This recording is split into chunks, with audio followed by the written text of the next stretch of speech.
Ya, ketika Allah berfirman dengan kita di sini, ya antara kehidupan di luar bumi, di langit saja misalnya, itu yang sudah tidak ada gravitasi lagi, sudah gravitasi nol, itu perbedaan waktunya sudah berbeda jauh. Makanya ketika Al-Quran menginformasikan fi yaumin kana miqdaruhu alf sanatin mimma ta'udun, ya ada 1 tahun bisa beda 1000 tahun. Dalam konteks orang dihukum di neraka bisa seharinya serasa 50.000 tahun, sehari bisa 1000 tahun. Artinya kalau Allah katakan misalnya 7 hari, berarti masih 7.000 tahun ya. Ya, 2 hari berarti masih 2.000 tahun dalam konteks terkecilnya, dalam pandangan kita. Tapi kita tidak tahu kapan itu terjadi. Secara singkat, Allah sudah mengatakan bahwa sejak Rasulullah SAW diutus, ini keadaan sudah akhir zaman. Ya kan? 1. Dan sudah mendekat kepada kiamat. Cuma dekatnya itu kapan waktunya, kita tidak tahu.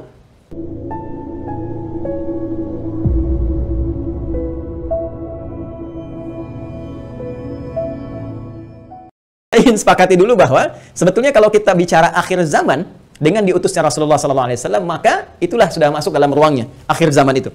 Ya, cuma kita belum katakan berakhirnya zaman, kita baru katakan akhir zaman. Ya, artinya apa?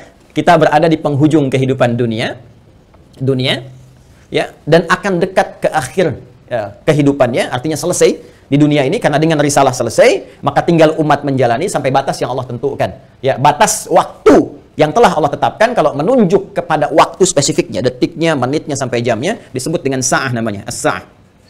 Ya. Nanti di periode ini ada kejadian-kejadian, ya, di mana segala hal bisa muncul, ya, bisa terjadi banyak hal nanti kita sebutkan, baik itu nanti huru-hara, baik itu banyak musibah, baik itu nanti selesai kehidupan, wafat, bangkit, sesuatu terjadi. Sesuatu yang banyak terjadi, bangkit, dan sebagainya disebut dengan qiyamah namanya. Ya, asalnya qiyam, sifatnya ditambah ta disebut dengan qiyamah. Karena itu nanti peristiwanya disebut dengan yaumul qiyamah. Yaumul qiyamah. Ya.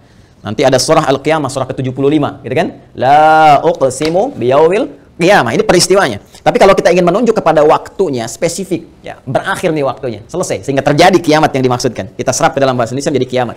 Ya. Berakhir waktunya disebut dengan sa'ah. Sa'ah menunjuk kepada, kalau sekarang dalam bahasa Arab standar sekarang sa'ah disebut jam. Ya, jam ada detiknya, kan sa'alan. Jam berapa sekarang? Ya, sampai ke detiknya, sampai ke menitnya, dan seterusnya. Itu menunjuk kepada waktu ini disebut dengan sa'ah. Ya, karena itu teman-teman sekalian, ketika Allah menegaskan kapan terjadi tepatnya ini, tepatnya terjadi kiamat ini, menunjuk pada waktunya, itu hanya milik Allah Subhanahu wa taala, prerogatifnya. Ya, karena itu di Quran surah ke-31 Luqman, di ayat ke-34, ayat terakhir, hal pertama dari 5 hal yang menjadi hak prerogatif Allah, kalimatnya langsung menggunakan kata sa'ah. Innallaha 'indahu 'ilmus sa'ah. Ini. Kalimatnya menggunakan apa? Sa'ah. Ya, di hadis Muslim, nomor hadis yang ke-8, disebut dengan hadis Jibril, ya, alaihissalam, ketika beliau bertanya mengonfirmasi kepada Rasulullah, ya, Sayyidina Muhammad SAW, bertanya tentang kapan tepatnya terjadi kiamat. Maka kalimat terakhirnya ketika bertanya tentang iman, Islam, ihsan, mata sa'ah.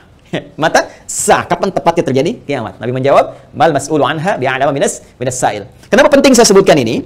Nah, ada langsung firman Allah dalam Al-Quran, pembuka satu surah, di surah ke-54, Al-Qamar.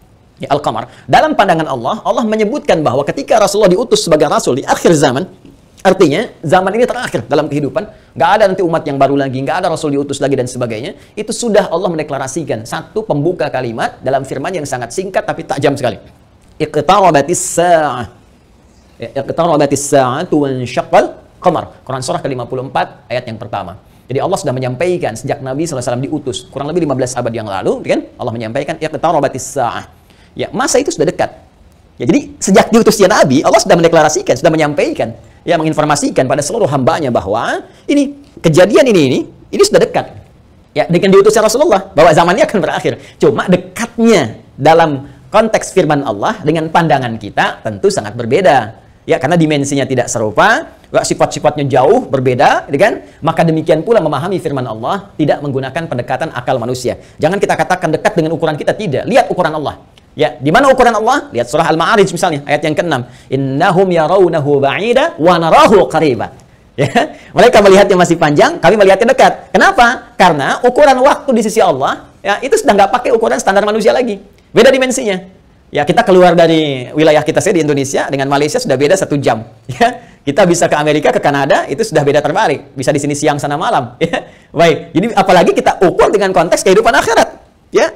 Ya, ketika Allah berfirman dengan kita di sini, ya, antara kehidupan di luar bumi, di langit saja misalnya, itu yang sudah tidak ada gravitasi lagi, sudah gravitasi nol, itu perbedaan waktunya sudah berbeda jauh. Makanya ketika Al-Quran menginformasikan fi yaumin kana miqdaruhu alf sanatin mimma ta'udun. Ya ada 1 tahun bisa beda 1000 tahun. Dalam konteks orang dihukum di neraka bisa setahunnya, seharinya serasa 50.000 tahun. Sehari bisa 1000 tahun. Artinya kalau Allah katakan misalnya 7 hari, berarti masih 7.000 tahun ya. Ya, 2 hari berarti masih 2.000 tahun dalam konteks terkecilnya, dalam pandangan kita. Tapi kita tidak tahu kapan itu terjadi. Secara singkat Allah sudah mengatakan bahwa sejak Rasulullah SAW diutus, ini keadaan sudah akhir zaman. Ya kan? 1. Dan sudah mendekat kepada kiamat. Cuma dekatnya itu kapan waktunya, kita tidak tahu. Dalam pandangan Allah dekat, dalam pandangan kita ngitung dari masa Nabi ke sini masih 15 abad, belum kiamat juga. Ya kan? Sekarang belum kiamat juga, makanya jangan tanya tentang waktunya. Ya, yang ditanya persiapan kita apa? Ya, kalau Anda bertanya tentang waktu pada sesuatu yang sudah diatur, kaidah mengatakan sesuatu yang sudah diatur, jangan banyak ditanya lagi. Nanti menjadi semakin tidak teratur keadaan Andanya. Ya, matahari terbit dari timur, tenggelam di darat. Masih Anda tanya, kenapa terbit dari timur? Itu kurang kerjaan. Kurang kerjaan. Ya, kenapa malam gelapnya? Itu kurang kerjaan. Jelas ya? Kenapa? Karena sudah kita mengerti, itu ma'lumun bid darurah, sudah dipahami, sudah dimengerti. Naluri kita sudah bisa membaca, akal kita sudah mengetahuinya, ditanamkan dalam diri kita. Karena itu, sesuatu yang sudah Allah atur, jangan ikut-ikut mengatur lagi. Ya, Nabi pernah ditanya tentang kiamat, Nabi tanya, bagaimana persiapan kamu kalau terjadi besok? Jangan tanya waktunya. Karena Allah rahasiakan semua itu supaya memberikan getaran pada jiwa kita dan katalis pada diri kita untuk meresponnya dengan semangat beramal dan menyiapkannya. Itu poinnya. Baik, jadi kalau kita sudah pahami ini semua, bahwa kita hadir saat ini, aktivitas kita ada di penghujung zaman, artinya memang kita sudah berada di akhir zaman, tapi kita tidak tahu kapan zaman berakhir, tapi kita bisa melihat tanda-tanda yang disampaikan Rasulullah SAW di setiap perubahan-perubahan yang terjadi di akhir zaman itu. Perubahan-perubahan inilah yang menjadikan kita mesti menghadapi tantangan-tantangan yang dimaksudkan, karena setiap era perubahan tadi itu ada tantangannya tersendiri, tahadiyatnya sesuai dengan karakteristik umatnya. Nah, pertanyaannya, apa yang diinformasikan oleh Rasulullah di zaman beliau berupa tantangan-tantangan sampai perubahan-perubahan setelah masa-masa beliau kemudian wafat, bagaimana prediksi-prediksi yang disampaikan oleh para sahabat, ini yang coba kita uraikan. Dan di antara uraian itu ada yang teman-teman sebut dengan petaka-petaka, ada yang kita istilahkan dengan musibah-musibah. Seperti apa musibah yang digambarkan itu di setiap waktu-waktu yang berganti sepeninggal Nabi SAW, itu yang coba kita turunkan. Lalu kita akan mengaji bagaimana Nabi memberikan petunjuk kepada kita dengan izin Allah Subhanahu wa Ta'ala, saking sayangnya kepada kita, supaya setiap umat yang mengalami masa-masa itu lulus menghadapi ujiannya. Itulah rahmat Allah Subhanahu wa Ta'ala. Itulah diantara sifat Rasulullah yang disebut dengan rahmatan lil alamin. Saking cintanya kepada seluruh pengikut beliau, umat beliau, maka beliau memohon kepada Allah diberikan petunjuk oleh Allah, begini, setiap era ini nanti akan ada begini. Nanti kamu akan hadapi begini. Begini cara menghadapinya, begini cara menjaganya. Kalau kita lakukan itu dengan baik, maka Allah akan menyelamatkan kita dari keadaan-keadaan yang dimaksudkan dan lulus kita ujian sampai kita menghadap kepada Allah Subhanahu wa Ta'ala. Kehidupan ini sebentar. Ya, sebentar. Jadi kalau kita terlampau banyak mainnya, sayang. Ya, pada akhirnya kan selesai. Karena itu patut kita menata diri dengan baik supaya maksimal kita bisa hadapi. Nah, ini kesimpulan pertama, 1 tentang akhir zaman sudah kita bahas. Ya, adalah satu era terakhir, ya, era terakhir dari umat manusia yang beraktivitas, ya kan, di bumi. Ini dia, era terakhir dari umat manusia yang beraktivitas di bumi. Jelas ya? Nah, ditandai dengan diutusnya Rasul terakhir, yaitu Rasulullah Sayyidina Muhammad sallallahu alaihi wasallam, kan? Sallallahu alaihi wasallam. Nah, kemudian karena siap Rasul itu membawa petunjuk, juga diberikan petunjuk berupa hudan terakhir. Nah, yaitu berupa Al-Qur'an. Karena Al-Quran pun ketika diturunkan Allah menyebut dengan hudan. Buka Quran surah kedua Al-Baqarah di ayat 185. Syahrul Ramadan alladzi unzila fihi al-Quran hudan linnas. Ya, hudan linnas wa bayyinatin minal huda wal furqan. Baik, sekarang dari sejak diutusnya Rasulullah sudah masuk akhir zaman, bagaimana perjalanan? Nah, kalau kita turunkan dari sini di masa Rasulullah SAW, ya, SAW sampai dengan kita sekarang, ya. Sampai kita sekarang di masa kini. Kurang lebih ada sekitar 15 abad. Nah, sekarang kita akan bicara tentang bagaimana Rasulullah SAW menyampaikan tentang berita-berita nubuat. Nubuat itu tentang berita besar yang terjadi dibawa oleh utusan. Ya, orang menyampaikan nubuat disebut dengan nabi, pembawa berita besar. Beritanya disebut dengan naba, karena itu ada surah An-Naba. Ya, amma yatasaalun 'anin naba'il 'azim. Ya. Nah, ini nanti ada nubuat-nubuat beliau yang disampaikan kepada para sahabatnya, terlacak sampai dengan ke kita tentang peristiwa-peristiwa yang terjadi di masa-masa sampai mendekat kepada waktunya berakhir, as-sa'ah, ya, as-sa'ah. Ya. Ini karena akhir di sini, akhir selesai gitu, nggak bisa ditulis lagi, dan karena kita di sini ya dekat ya, tapi kan nggak tahu masanya kapan. Jadi kurang lebih ginilah, ya, supaya agak ngeles sedikit bahwa papan tulisnya udah nggak cukup. Jadi gini ya, teman-teman sekalian. Saya turunkan ke sini. Nah, baik, sekarang saya beri contoh begini misalnya. Ya, ini hadis yang populer saja. Saya langsung ambil dari hadis riwayat Muslim. Hadis riwayat Imam Muslim. Ya, nomor hadis yang ke-8. Nanti ada bab tentang iman, Islam dan ihsan. Ya, dikenal juga dengan hadis Jibril dan banyak dikutip oleh para ulama, termasuk juga Al-Imam An-Nawawi dalam Al-Arba'in. Dari 42 hadis beliau mengutip ini, teman-teman sekalian, di hadis yang kedua setelah innamal a'malu binniyat masuk hadis ini. Ya, an Abi Hafs Umar bin Khattab radhiyallahu taala anhu, qala bainama nahnu julusun 'inda Rasulillah sallallahu alaihi wasallam, itala 'alaina rajulun shadidu bayadis thiyabi, shadidus sawadis sa'ri, la yura 'alaihi atharus safari. Nah, kemudian setelah itu dia datang kepada Nabi sallallahu alaihi wasallam, fajalasa ila Nabi sallallahu alaihi wasallam, fasada rukbatayhi wa wada'a kaffayhi ala fakhidhihi, faqala ya Muhammadun akhbirni 'anil Islam, dijawab oleh Nabi, akhbirni 'anil iman, dijawab oleh Nabi, akhbirni 'anil ihsan, dijawab oleh Nabi. Terakhir kemudian mata sa'ah. Ya, bertanya tentang tanda-tanda as-sa'ah. Kapan ini ya terjadi tepatnya kiamat? Nabi menjawab, mal mas'ulu anha bi'alam min as-sa'il. Ya, tidaklah yang ditanya lebih tahu daripada siapa yang bertanya. Ya, tidaklah yang ditanya lebih tahu daripada yang bertanya. Jadi yang ditanya Rasulullah SAW, ini kan Jibril, dekat dengan Allah. Allah Subhanahu Wa Taala berikan wahyu lewat Jibril, sampaikan kepada Rasulullah. Tentunya, ya malaikat Jibril lebih tahu dibandingkan dengan saya. Ya, ini juga pertanda ada dua hal.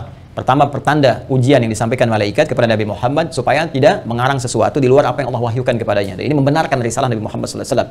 Yang kedua juga salah satu pertanda bagaimana ta'zimnya, ya kagumnya malaikat Jibril kepada Nabi Muhammad karena merasa Rasulullah lebih dekat dengan Allah Subhanahu Wa Taala.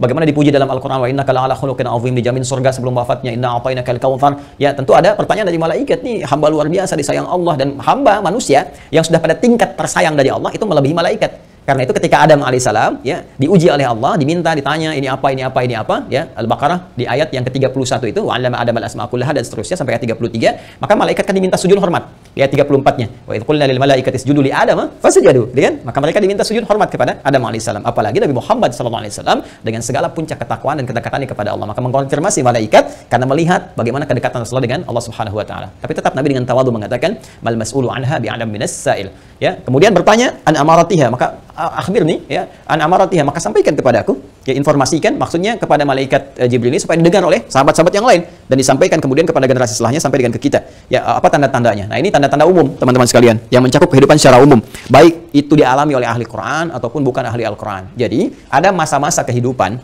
dari sejak zaman Rasulullah nanti terus yang akan mendekat kepada as-sa'ah, berakhirnya kehidupan.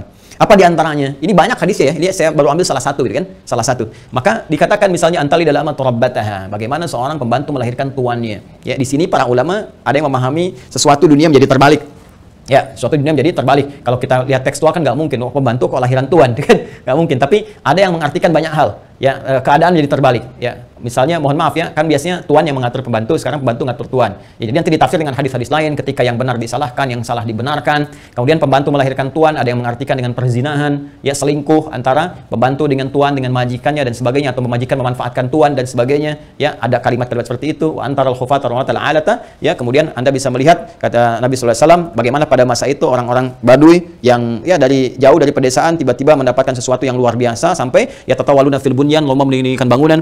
Ya, ini ada yang memahami bahwa orang yang biasanya mengembala kambing, artinya orang-orang yang desa dari jauh, dari apa yang tidak terbiasa dengan hal-hal yang mewah, tiba-tiba sibuk dengan kemewahan-kemewahan. Ya, kemudian nanti ditafsir di hadis lain, orang-orang berlomba-lomba dalam urusan dunia, sampai orang-orang desa pun ada ikut-ikutan, ya, pengen terlibat dalam konteks dunia dan sebagainya, yang biasanya mereka hidup dalam keadaan-keadaan yang serba sederhana dan sebagainya. Jadi situasi-situasi ini situasi umum. Ya, nanti ada hadis terkait dengan banyak menyebar penyakit-penyakit yang menular, yang jarang ada obatnya dan sebagainya. Ini masih persoalan-persoalan umum yang dengan umum ini dialami oleh semua orang. Artinya mau ahli Quran, bukan ahli Quran, ya akan mengalami peristiwa ini. Ya, saat kebenaran mulai tertukar, saat macam-macam dan seterusnya lah. Ya, tapi alhamdulillah kita nanti masih dilindungi dengan hadirnya hadis-hadis lain. Ya, masih ada ulama-ulama, walaupun nanti mesti hati-hati ketika ulama banyak yang diwafatkan Allah Subhanahu Wa Taala. Jadi keadaan-keadaan ini, tapi petunjuk-petunjuk ke arah ini sudah mulai terasa. Artinya Nabi menyampaikan setelah kehidupan beliau akan dialami masa-masa ini.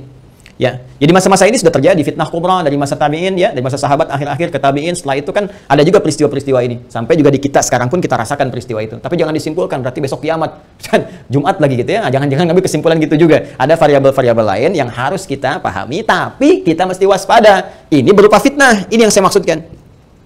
Ini ujiannya. Ujiannya. Ingat nanti ya, ada fitnah, ada musibah, ada bala, ada ibtala, itu beda-beda. Ya, itu beda-beda. Nah, ini saya katakan bahwa ini ujian kita di sini. Ini ujian kita. Karena ini ujian kita mesti lulus, teman-teman sekalian. Nah, sekarang jangan langsung kita pahami ini kiamat besok ini. Tidak. Nabi ingin mengatakan di masa depan ada tantangan-tantangan tuh akan begini. Dan ini kalau tantangan-tantangan ini nggak bisa dihadapi, sudah ini akan menjadi variabel yang mempercepat terjadinya kiamat. Artinya cepat menuju ke arah ini. Ya. Kalau orang udah nggak bisa dikendalikan, nggak ada orang jujur semua, orang semua berperilaku maksiat, orang semua berperilaku fahsya, mungkar dan sebagainya, ini mempercepat. Tapi kalau kita bisa lulus ujian-ujian ini, minimal rahmat Allah kita dapatkan.